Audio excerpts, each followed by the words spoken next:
Bienvenidas y bienvenidos a Gente de Opiniones. Es un gusto, es un placer que nos acompañen esta nueva semana. Hoy es 5 de diciembre de 2018, el último mes de este año. Nos acompaña el secretario de Participación Ciudadana, Transparencia y Anticorrupción, Marcos Rodríguez, a quien le damos la más cordial bienvenida. Buenas noches, Marco. Bueno, buenas noches. Es un gusto estar contigo nuevamente aquí y con los televidentes de Gente B.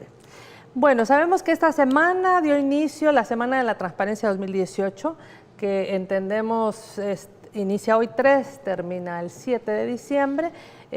Quisiera que nos hablaras de los esfuerzos que tienen a partir del 2001.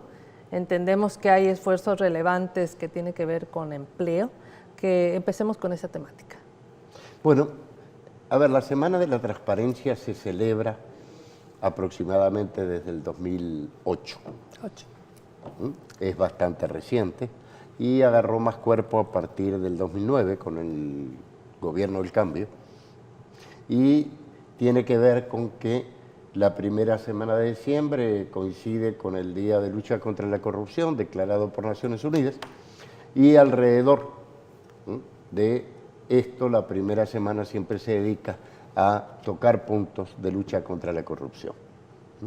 Esta semana nosotros tenemos unas 5 actividades.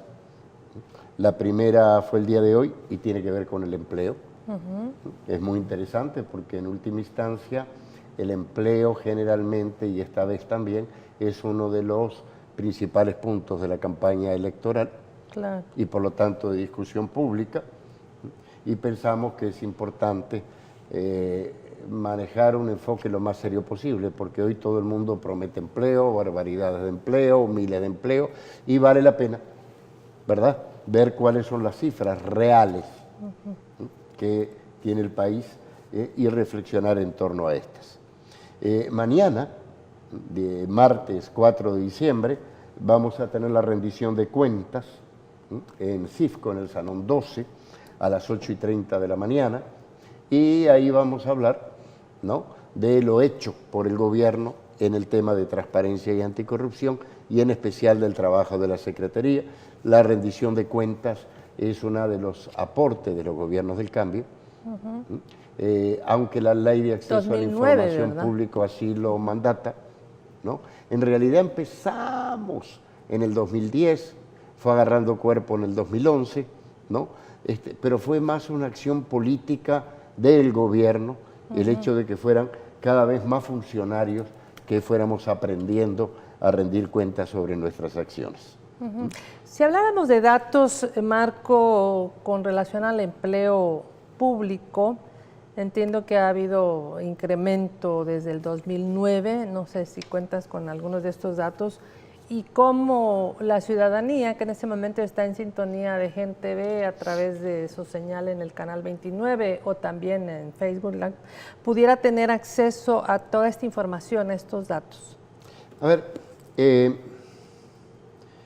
nosotros a partir del día de hoy, tengo entendido, hemos subido a Transparencia Activa y a la web de Presidencia una presentación en PowerPoint, que es esta, ¿verdad?, sobre un análisis de la evolución del empleo formal en El Salvador del 2001 a el 2017.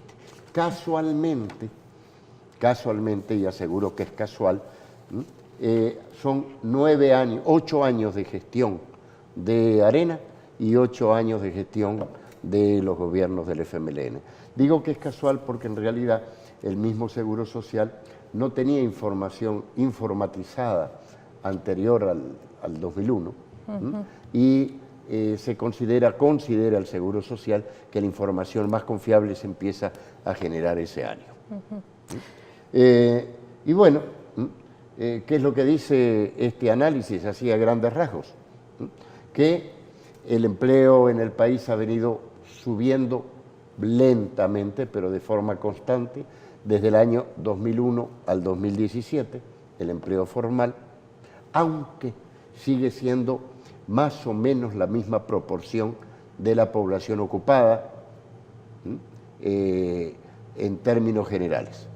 Estamos hablando de que en el 2001 era un 29%, 29 de cada 100 personas que trabajaban con empleo formal. ¿Qué quiere decir empleo formal? Básicamente dos cosas, que hay seguro de salud y hay pensión. Hay una cotización, ¿Cierto? ¿no? Hay una cotización la... y las personas tienen empleo formal porque tienen dos seguros fundamentales, ¿no?, para una economía desarrollada. Tanto Entonces, en el empleo privado como en el empleo público, ¿no? tanto en el Formal. empleo privado como en el empleo público. ¿Qué tenemos afuera de esto?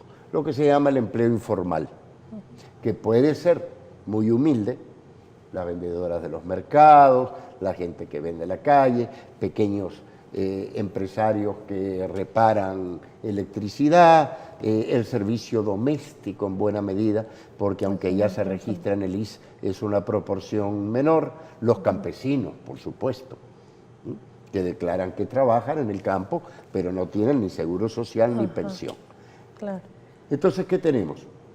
Que en el año 2001, 29 de cada 100 personas que trabajaban en el sector formal. Es muy poquito. Sí. Porque quiere decir que 72 personas no tenían ni seguro de salud, ni jubilación, ni cotización a las pensiones. En 17 años, con el gobierno del cambio, pero ya empezó esto durante Saca, el gobierno de Saca, esto se incrementó a 32 personas cada 100. Es un incremento pequeño, pero un incremento importante. De cualquier manera, la percepción social sigue siendo de que no hay suficiente empleo formal y por eso hay una presión permanente sobre el sistema político para generar el empleo formal. Ante esto, generalmente el sector privado dice que el gobierno no produce empleo, que solo el sector privado produce empleo. Bueno, los números nos están diciendo que prácticamente 27 de cada 100 trabajadores formales son del sector público.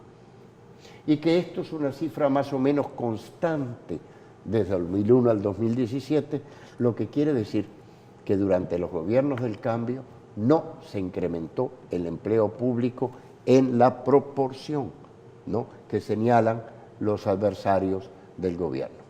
Creció el empleo público, pero creció el empleo también privado exactamente casi en la misma proporción.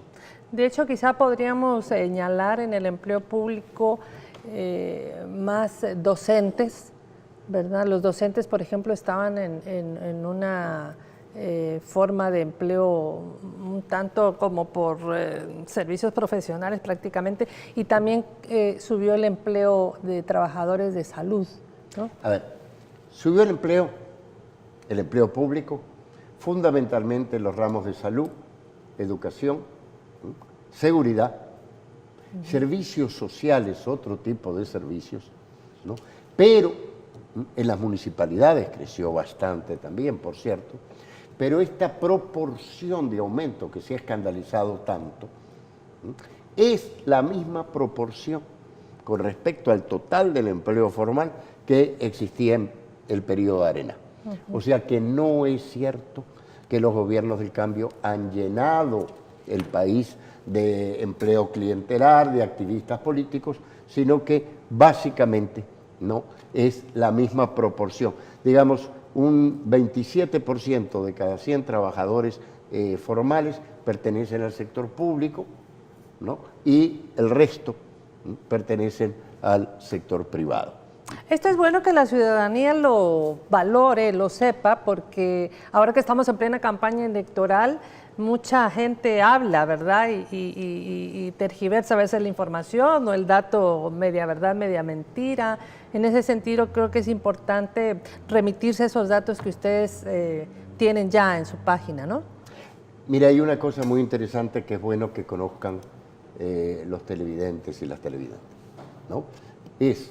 Este informe va a ser acompañado el día lunes por un programita que vamos a subir a internet, donde usted va a poder tener acceso a toda la información mes a mes en cuanto a empleo y salarios Y vamos a tener la lista por empresas. O sea que usted quiere ver Ministerio de Salud, lo mira y lo mira desde el 2001 al 2016. Quiere ver salarios, quiere sacar el promedio también. Yo creo que la mayoría de las personas que nos están escuchando no van a hacer esto. ¿Por qué? Porque no tienen tiempo, no tienen programa, pero pueden estar seguros lo siguiente.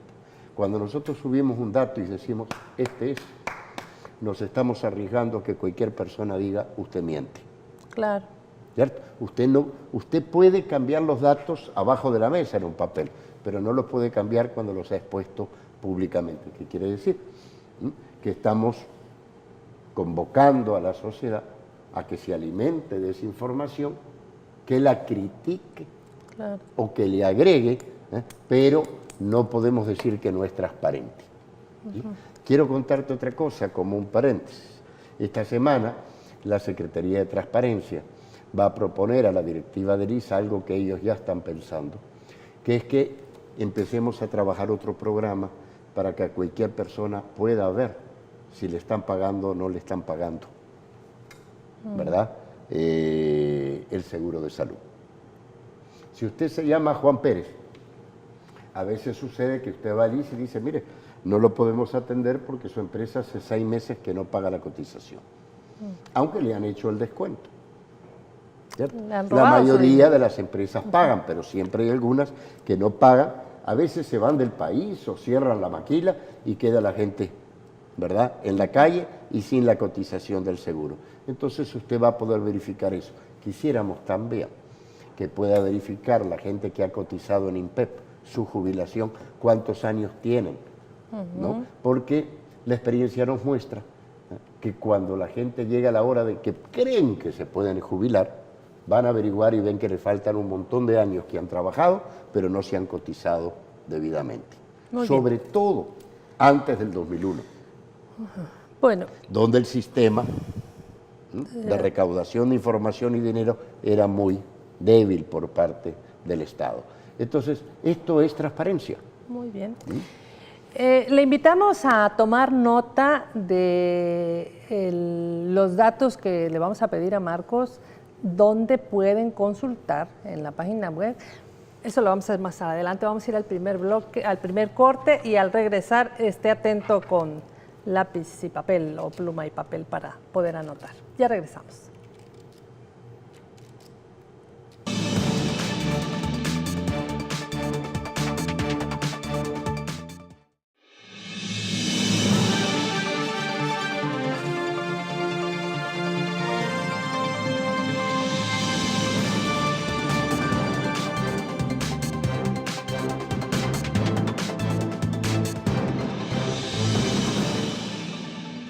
La Asociación Pasmo le recuerda protegerse, sobre todo a las mujeres embarazadas, de la picadura del zancudo, que puede provocar Zika y eso puede traer consecuencias al bebé. Así que este es un mensaje de Pasmo. Estamos conversando con Marcos Rodríguez, secretario de Participación Ciudadana, Transparencia en tu Corrupción. Nos habla de esta Semana de la Transparencia, nos ha dicho que el día de mañana es la rendición de cuentas de esta secretaría. ¿Qué otras actividades, Marco, van a realizarse miércoles, jueves, viernes? Y también quisiéramos entender un poco, hablábamos atrás de cámara, que hay gente que tiene un trabajo formal, sin embargo no tiene una cotización de seguridad social al seguro, pero esta gente sí se paga impuestos, etcétera, etcétera, también está dentro del trabajo formal, ¿no? Sí, hay que reconocer que tradicionalmente en El Salvador se considera trabajo formal a partir de los cotizantes del sistema de salud y en especial del ISSSTE. ¿Cierto? Hoy estamos agregando bienestar magisterial, ¿verdad? Una gran cantidad de maestros, y estamos agregando la Fuerza Armada, pero en última instancia se siente pequeño. Ahora, alguien le puede decir, mire, hay mucha gente que brinda servicios profesionales, que paga impuestos por eso, y que paga seguro privado de salud. No los va a encontrar aquí. ¿Son trabajadores formales o no? Y puede ser incluso que tengan una cotización privada de pensión. Entonces usted diría, sí, es trabajo formal. Si ustedes me preguntan a mí, ¿cuánto es el trabajo formal? Yo calculo que podríamos tener un 5% más de lo que tenemos. O sea, que en lugar de tener 32 cada 100 personas, tengamos unos 36, 37 personas cada 100 que tienen trabajo formal. De cualquier manera, la mayoría de la gente no lo tiene y eso lo siente usted en el debate electoral, porque cuando los candidatos y las candidatas hablan de empleo es porque la gente siente que la capacidad de producir empleo que tiene la economía de El Salvador, que siempre ha tenido la economía de El Salvador, es reducida de acuerdo a las aspiraciones de vida que tiene la gente. Ahora, el día de mañana tenemos la rendición de cuentas, pasado mañana tenemos una actividad interesante que se llama Transparentando el Presupuesto. El presupuesto es complicado, hoy entramos de vuelta a la discusión si van a aprobar el presupuesto, si no van a aprobar el presupuesto, qué le van a poner, qué le van a sacar, pero la gente en general no sabe exactamente, por un lado, cómo se trabaja lo del presupuesto, pero no sabe tampoco cuáles son los puntos claves que están en discusión del presupuesto y por eso pensamos que era importante transparentar también el presupuesto general de la nación. Además que el presupuesto ahora lo va a terminar de ejecutar este gobierno y lo inicia a ejecutar el próximo gobierno, ¿no? Pues, a ver, tenemos un presupuesto de 5.000 millones de dólares al año. Yo creo que tendría que ser mayor, pero 5.000 millones de dólares es, digamos que el Estado es la empresa más grande del país. Sí, 5.000. ¿Cierto? Y por lo tanto, ¿no? A todos nos debería interesar qué se hace con ese dinero, cuáles son las prioridades del presupuesto y poder entender esta discusión que se da generalmente en la Asamblea Legislativa. También el día jueves vamos a presentar herramientas tecnológicas para la transparencia y varias experiencias de El Salvador que las hemos producido aquí y las vamos a presentar en general y el cuerpo diplomático para ofrecer asistencia en ese sentido. En este sentido, Erandi, debo decirte que no solo contamos con una de las mejores leyes de acceso a la información del mundo, sino que somos uno de los países que tiene más desarrollado y mayores prestaciones en acceso a la información pública. De hecho, ustedes vean la discusión electoral ahora y la de hace 10 años, y ya nadie discute el acceso a la información pública. Claro.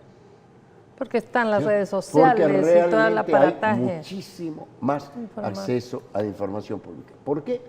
Por un lado, porque el gobierno y el Estado producen más información gracias a la ley.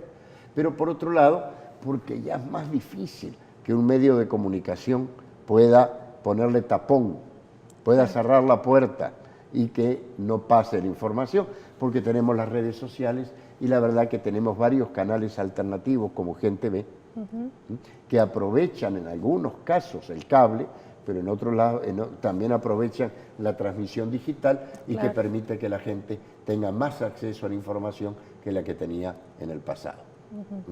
Y el viernes 7. Por último, el viernes vamos a tener una presentación que para mucha gente es aburrida, pero que es clave, que es un cuerpo de reformas legales para que no solo se persiga a los particulares, a los funcionarios públicos y empleados por corrupción, sino que también se pueda procesar a las personas jurídicas, por ejemplo, ONGs o a empresas. ¿Esta es la presentación de la ley?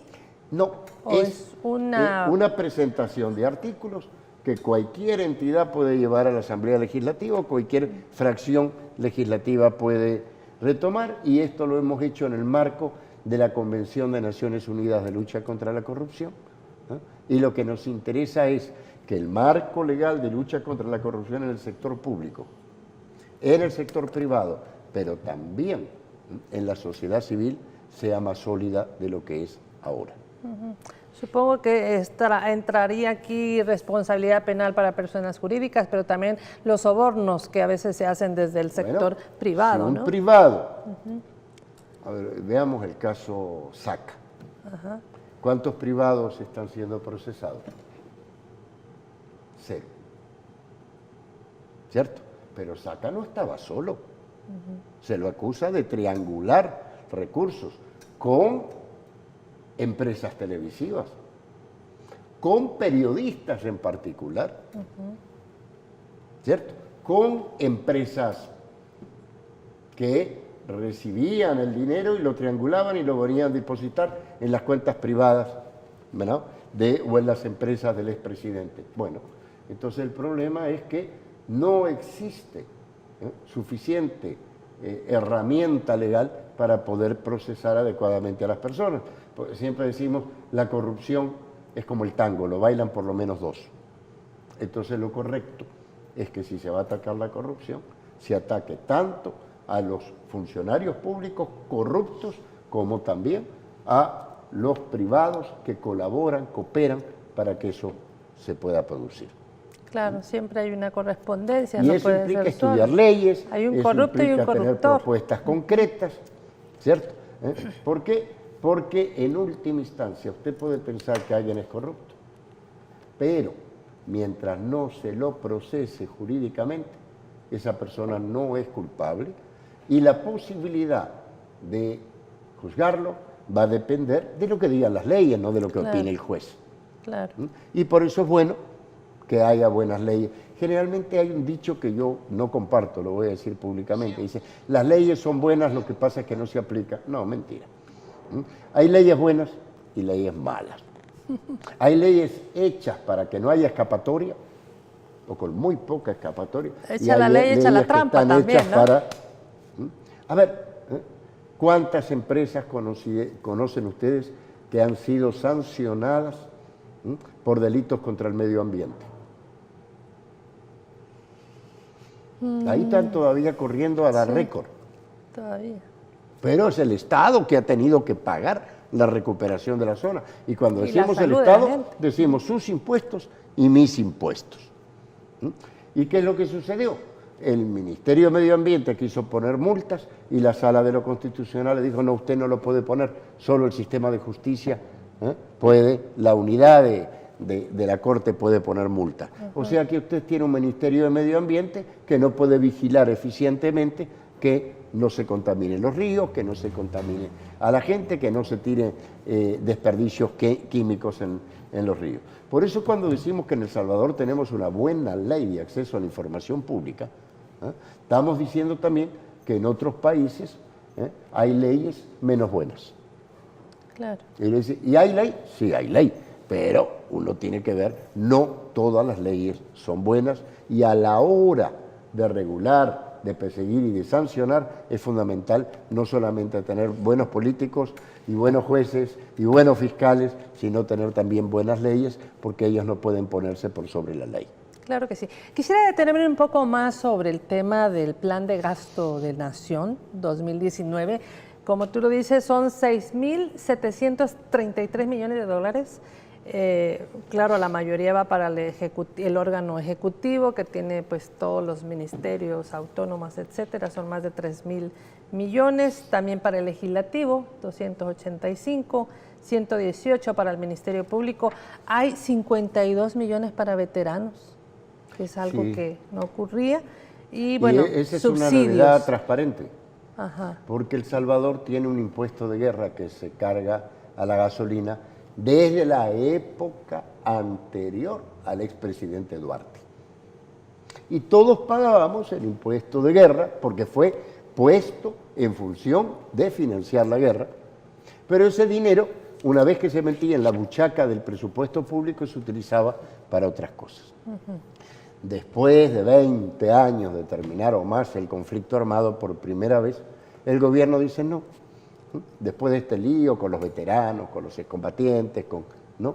Agarremos el impuesto de guerra que deja más o menos 53 millones de dólares al año y dediquémoslo justamente no a financiar la guerra, sino a financiar la paz o a resarciar de alguna forma el sacrificio de las personas que estuvieron en la guerra de un lado o de otro. Sí, sobre todo el tema de salud, ¿verdad? Bueno, quiero decir que en realidad hay mucho con respecto a mucha protesta callejera, la vieron ustedes, pero antes del 2009 no había casi nada. Yo me acuerdo, les voy a contar una anécdota, que en el 2010 acompañé al ministro de Hacienda, Cáceres, a FOPROLIT. FOPROLIT, ajá, el Fondo de Protección Fondo de de Lisiados Protección y de Discapacitados a consecuencia del conflicto armado. Ajá. Es un nombre largo. Ajá. Pero fui porque el gobierno le debía 19 millones de dólares. Sí. O sea que no es que no le daba a los veteranos, no le daba ni siquiera a los lisiados lo que estaba comprometido por acuerdos de paz y por ley. Había una deuda de 19 millones de dólares que fue de las primeras cosas que saldó el gobierno del cambio. Sí. ¿No? Entonces, me dice usted, ¿y hemos resuelto el problema? No, es que hay problemas que usted nunca los termina de resolver, pero no es lo mismo tener a la gente hambriada. Es que era por primera vez que se pagaba además esa deuda, nunca se había pagado. Bueno, ahí sabes más que yo, ¿verdad? Es decir, yo estuve Sí, en porque eventos, a Salud pero le es tocó dar un increíble. poquito. La única deuda que había que pagar era para los lisiados y ni esa se pagó. Hasta que ¿Cierto? hicieron eso. Entonces yo le preguntaría al general Vargas, a un montón de diputados, al coronel Almendaris, bueno, ¿por qué? Desde 92 al 2009, no se hizo ningún desembolso para las personas que estuvieron en el conflicto armado, más allá de lo que implicó la desmovilización del ejército guerrillero y la disminución del ejército del gobierno. Y ahora, claro, cuando entra el gobierno del cambio, todas las demandas suben y aparece esta. Entonces, para la gente que dice, no, que no se preocupan de los veteranos, que ustedes... No, hombre, si hubo que esperar hasta el 2009, hubo que esperar desde el 92 al 2009 para esto. Ahora usted me puede decir, bueno, ¿y por qué hay tanto lío con los veteranos si cuando los acuerdos de paz hubieron programas de tierra, de reinserción, de becas? Y se lo voy a explicar en dos palabras. Lo que se pagó en el 1992, 93, 94, fue la gente que en ese momento estaba armada. Pero la gente que había quedado de baja porque estaba herida, porque en los 12 años de guerra no se reconoció. O sea, si usted no estaba en ese momento, en ese preciso momento, ¿no?, de alta, no se pagaba. Por otro lado, las guardias civiles, las defensas civiles, un montón de estructuras, les diré que la mayoría de los veteranos y la mayoría de estos 53 millones de dólares van a ir para los que defendieron al gobierno en aquel momento, ¿verdad? Y no para los guerrilleros. Los guerrilleros se van a llevar más o menos un 20-30% de los recursos que se dedican a esto. Y eso es por un acto de justicia. Claro. Otro gran tema que tiene que ver con el presidente Salvador Sánchez Serén, cuando él habla de que la mayor inversión que ha hecho su gobierno, y bueno, también el anterior, ha sido en el tema social. ¿Cómo mira este aspecto en la distribución presupuestaria?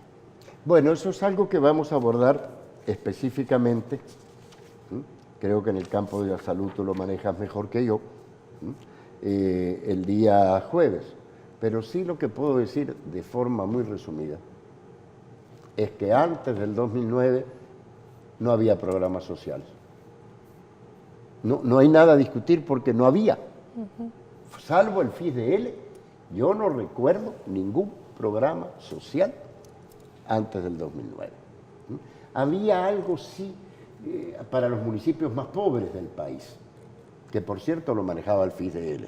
Pero yo recuerdo que antes de entrar al gobierno, yo hacía consultorías, entre otras cosas, y estaba negociando una consultoría con el PMA de Naciones Unidas. Programa Mundial de Alimentos. Programa Mundial de Alimentos, porque ellos pagaban en ese momento lo poquito que se les daba del vaso de leche. En algunas escuelas. Sí. Y ellos me decían que soñaban que en algún momento un gobierno del país asumiera eso como una responsabilidad presupuestaria. Pues hoy hay vaso de leche y alimentación en todas las escuelas del país y todo se paga del presupuesto de la República. No hay nada que se esté pagando con asistencia extranjera. Entonces uno puede manejar cifras, pero en realidad no hay que ser muy brillante, existía o no existía y quién pagaba. Entonces, los gobiernos del cambio han venido haciendo un énfasis mayor que en el pasado en los programas sociales, aunque estos se han visto afectados por el cerco económico al gobierno, ¿verdad? Es decir, ¿se acuerdan que hace 2 años hubo casi un impago? ¿O fue el año pasado? 2 ya. 2. 2 años. Sí. O sea, que el gobierno quedó prácticamente contra las cuerdas, ¿cierto? O sea que primero nos sacaron las plata y después dijeron malos, malos, malos porque no tienen plata, ¿cierto? Y en realidad eso impactó en el empleo público, eso lo demuestran las cifras, y eso impactó también el no poder expandir los programas sociales. Así es. Bueno, vamos a hacer el segundo corte, recordándoles que el Ministerio de Salud ha logrado la más baja mortalidad materna en la historia del país. Bien dicho y bien hecho la campaña que han lanzado. Sigamos en la ruta de la buena salud. Al regresar vamos a hablar de los avances que ha tenido el país en el tema de anticorrupción. Esto será al regresar.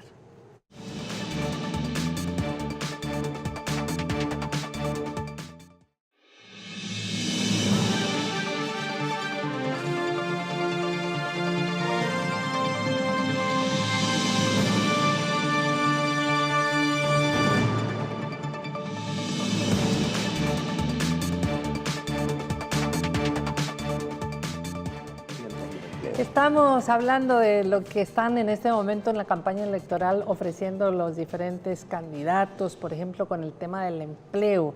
Yo quisiera que nos dieras números, Marcos. ¿Cuánto es el empleo que se ha logrado en estos últimos años? Y también, bueno, más adelante con el tema, en el avance que ha habido en la lucha contra la corrupción.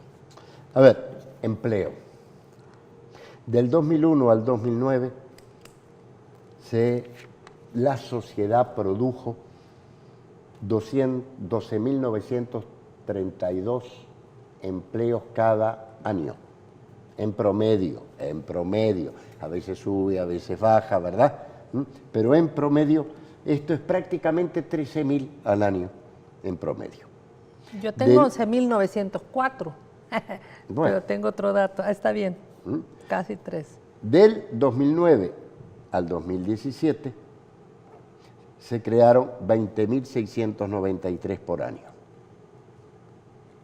Yo tengo menos, 19.296. O sea que es un 60% más. A ver, como hay una discusión de yo tengo menos, yo tengo más, yo vi esto, listo, lo subimos a la web, el que quiere entra, el que dice este es falso. Puede ser que uno saca la cuenta de una forma y otro saca la cuenta de otra forma. Claro.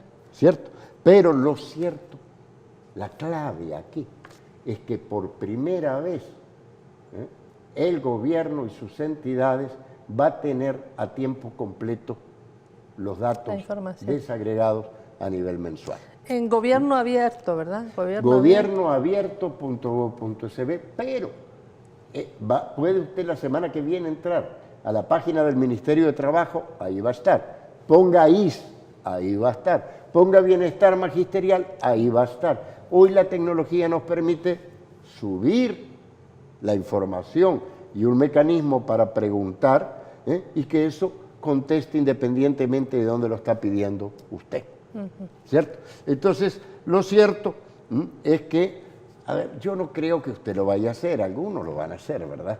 La semana pasada la Defensoría del Consumidor tiró el ranking de todas las tarjetas de crédito y la cantidad de interés que cobra cada una, ¿no? La gente en general solo entra cuando hay algo de interés, pero la gente es una generalidad. Siempre hay periodistas, siempre hay académicos, siempre hay gente especialista en el tema y lo importante es, si miento, pruébenmelo.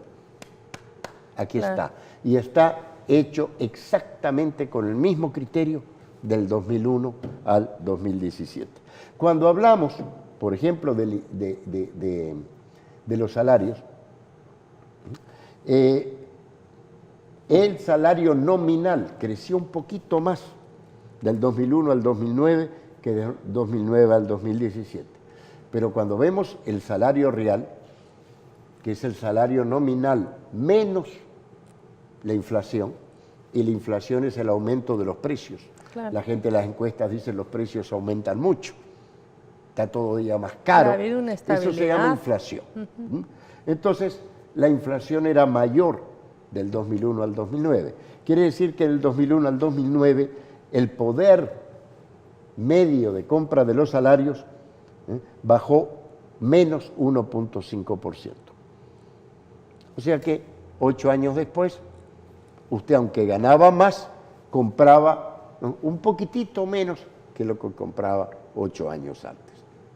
Los salvadoreños ya nos hemos olvidado de esto, pero los países que tienen alta inflación, a usted le aumentan el salario, pero nunca le alcanza. ¿Por qué? Porque los precios aumentan más que lo que aumenta el salario. Del 2009 a 2017, el poder de compra de los salarios de los trabajadores del sector formal aumentó 15%. ¿Cierto?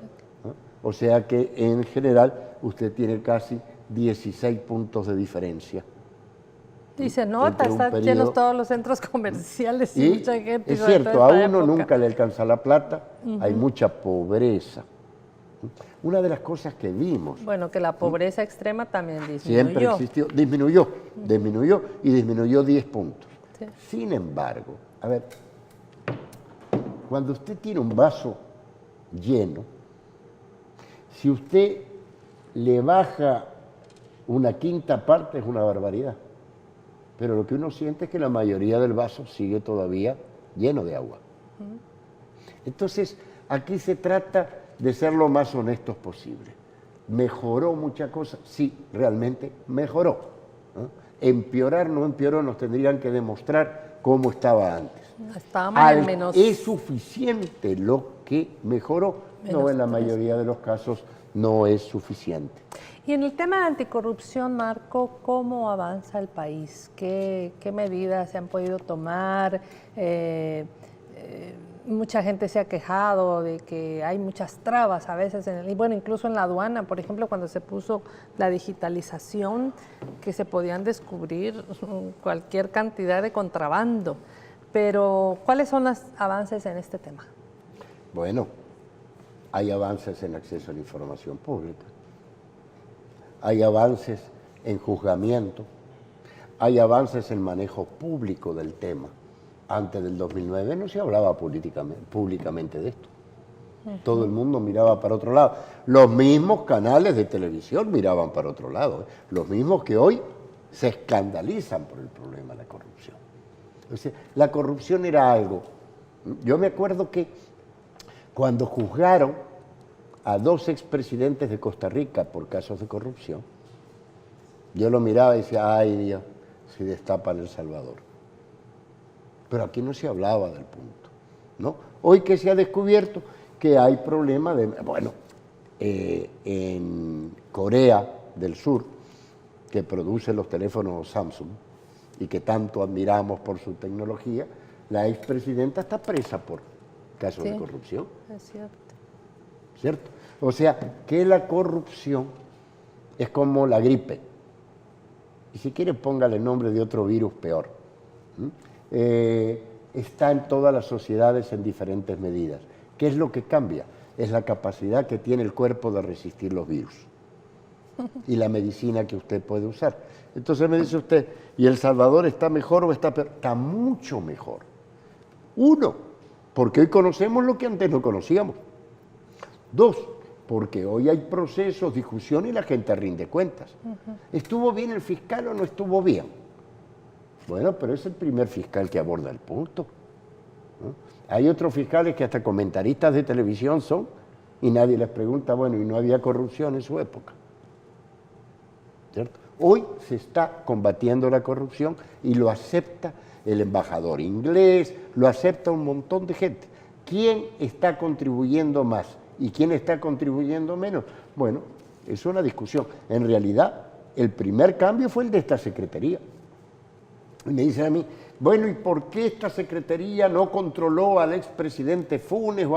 Mire, la secretaría no es la Fiscalía ni la Corte de Cuentas, es un organismo preventivo de lucha contra la corrupción. Aparte, no se vaya creyendo todo lo que escucha por ahí, ni en las redes, ni en los periódicos. también la lucha contra la corrupción es parte de la lucha política. Si usted quiere descalificar a alguien, lo va a acusar de cuanta cosa. Solo acuérdense, usted me dice, bueno, ¿y qué me va a poner como ejemplo?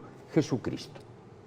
Nosotros no somos tan buenos como Jesucristo, pero acuérdense, los fariseos, a Jesucristo le tiraron, le pusieron, lo hubieran sacado en el noticiero todos los días, ¿verdad? Con tal de ir desgastándolo como un maleante, hasta que al final, efectivamente, lo crucificaron.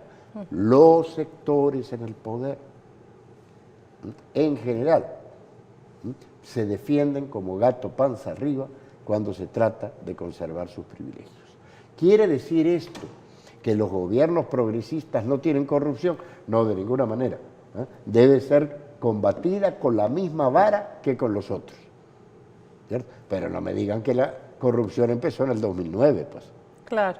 Bueno, nos quedamos con esto. Al volver tenemos un tema importante y es el tema de los habitantes de El Espino. Esto será al regresar. No nos cambien.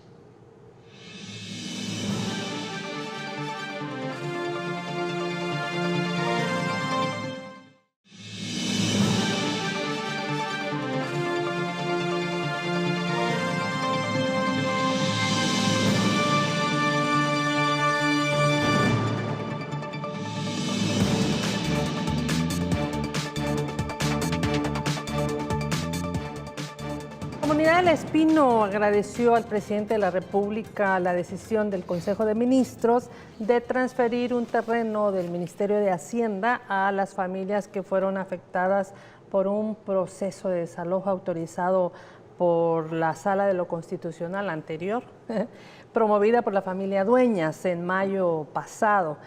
Quisiéramos ver algunos testimonios de la comunidad y conocer de cerca con Marcos su opinión. Representa un triunfo de los más grandes que hemos tenido acá en este lugar. Y no lo hemos logrado con violencia, lo hemos logrado con paz, con tranquilidad, con paciencia, así lo hemos logrado. Nuestra lucha no ha sido de ayer o de hace 6 meses, nuestra lucha viene desde hace 12 años y ahora consideramos pues que es un momento de alegría para todos, en el cual pues estamos dándole gracias a Dios porque por fin hemos estado ya empezando a ver la luz y ahora la vemos más grande. Esperamos ya que para en enero esto pues sea diferente. No sé ni cómo expresar, pues yo cuando me enseñaron la noticia me sentí con escalofrío, con alegría al ver de que Dios ha escuchado las plegarias de cada uno de los que vivimos en esta comunidad, ¿verdad? A las personas que nos ayudan, darle las gracias porque han sido personas que ellos han estado insistiendo. Bueno, podíamos ver las emotivas palabras de Vicente, de Yolanda, de Morena. ¿Cuál es tu opinión de este caso, Marcos, que tú lo conoces bastante de cerca? Bueno, yo conozco el caso del Espino, les voy a confesar algo.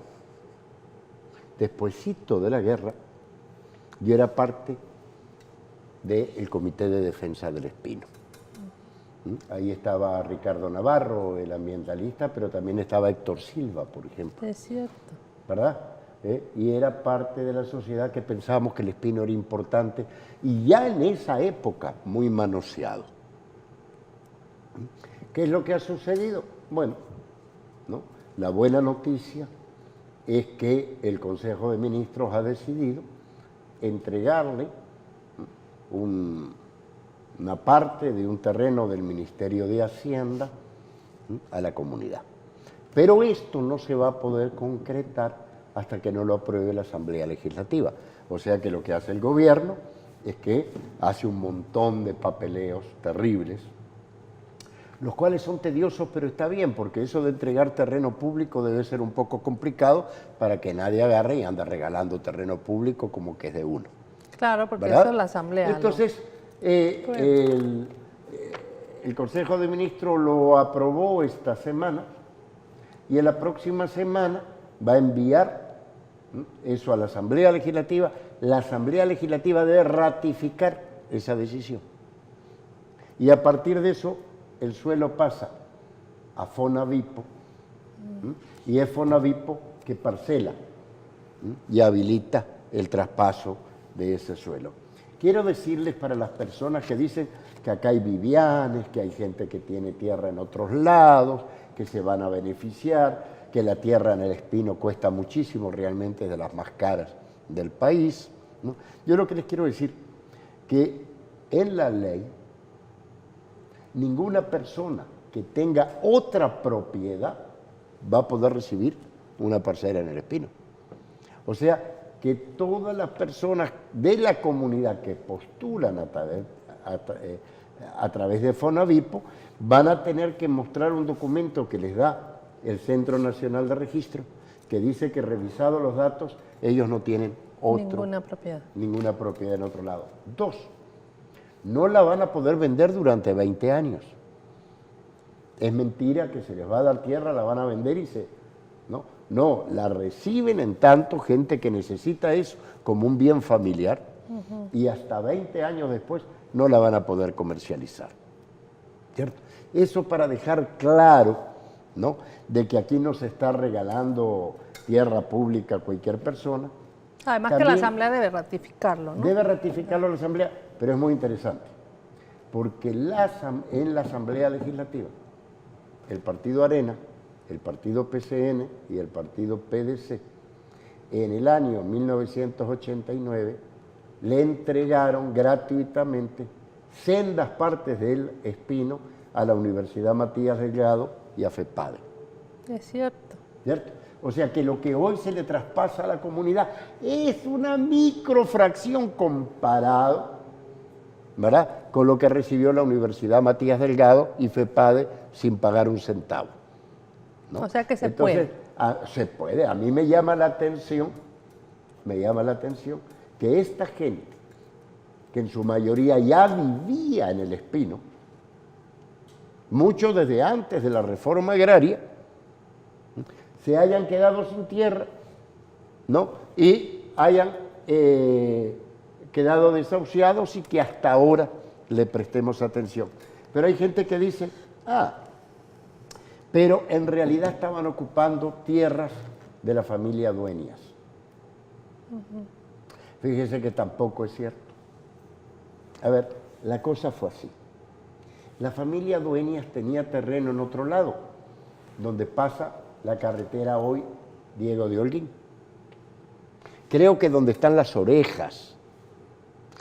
El Estado necesitaba esa tierra para hacer carretera. Cuando ustedes van al Puerto de la Libertad ven que al costado se está ampliando la carretera y se saca terreno de los terrenos privados. Cuando el Estado hace eso, por ley indemniza ese terreno a los privados, pero no lo negocia. Hay una cifra y lo paga. Muy bien. En su momento la familia Dueñas le dijo al gobierno de Saca, mire, no me pague, mejor deme otro terreno, porque claro, lo que le iban a pagar era mucho menos que lo que podían conseguir por otro terreno. Y el gobierno, en aquel momento, mi Antonio Saca, le dijo, cómo no, y en lugar del suelo que tenían para la Diego de Holguín, le dio el suelo donde estaban las familias. Sí. ¿Cierto? Entonces, lógicamente, con los años la familia Dueñas quiere desocupar esto, consigue el apoyo del juez, que falla a favor de ellos, después la sala hace un amparo, pero le termina dando la razón a la familia Dueñas, la policía se mete en el desalojo obligada y amenazada por el juez, le damos otras alternativas a la familia y nos dice, siempre no, nos queremos quedar aquí. Y el presidente de la República dice, ni modo, aquí se quieren quedar, ¿no? Vamos a entregar una parte de un terreno contiguo, que está parcialmente ocupado también, que pertenece al Ministerio de Hacienda, una parte de ese terreno para que puedan edificar sus alternativas. Muy bien. Se nos terminó el tiempo. Marcos, gracias por venir. Mañana rendición de cuentas. ¿Dónde se realiza? Va a haber... Mañana estamos en Cifco, a las 8:30 de la mañana, ¿no?, en el Salón 12. Y cualquiera de las personas que nos está viendo y escuchando están invitadas a participar. Muy bien. Gracias. Entonces, el día de mañana a las 7 de la noche también usted tiene una cita aquí en Gente de Opiniones. Hasta el día de mañana.